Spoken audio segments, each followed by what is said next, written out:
In many developed countries, and a growing number of developing ones too, employers are required by law to provide a safe work environment in order to reduce the potential of harm to employees by way of safe work systems.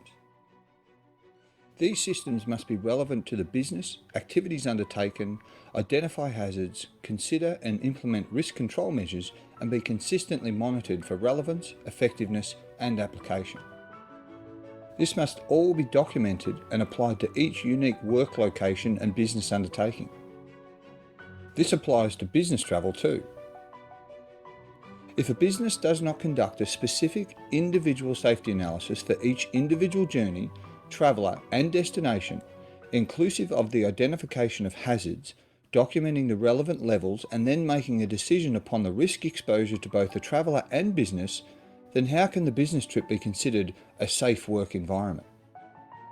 If the selection and application of control measures are not then applied based upon the evidence of the travel safety analysis, how can it be considered a safe work environment? If there is not an interactive engagement between the traveller, travel manager/management company and the safety management professional/provider, how can the business trip be considered a safe work environment? If the collective expertise of the travel safety department/provider is not immediately accessible and relevant to the manager and travellers,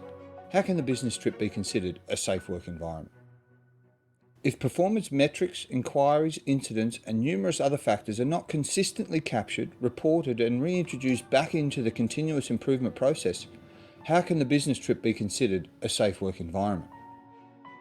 Companies that fail to systematically manage travel safety with consistent, individual risk management resources are exposing their company, business undertakings, and business travellers to unnecessary risk and are likely to experience loss, damage, and legal liability at some point.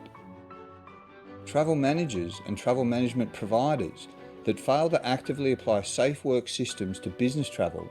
don't guide the selection of business travel options, and fail to reduce the business travellers exposure to avoidable risk, and don't apply available control measures, are likely to experience personal, professional, and business loss, damage, and legal liability at some point. Business travellers that work for a company that fails to develop and implement these travel safety management systems, or are managed by individuals and/or travel management companies that don't have personalised travel safety management processes for each and every journey, demonstrable by your own personal safety analysis for each trip, are likely to experience life safety, health, security, loss, and injury incident at some point, and have legal options for pursuing unsafe work practices whilst travelling for business. Business travel is required to provide the same expectation of safe work environments as typically found in the traditional physical workplaces.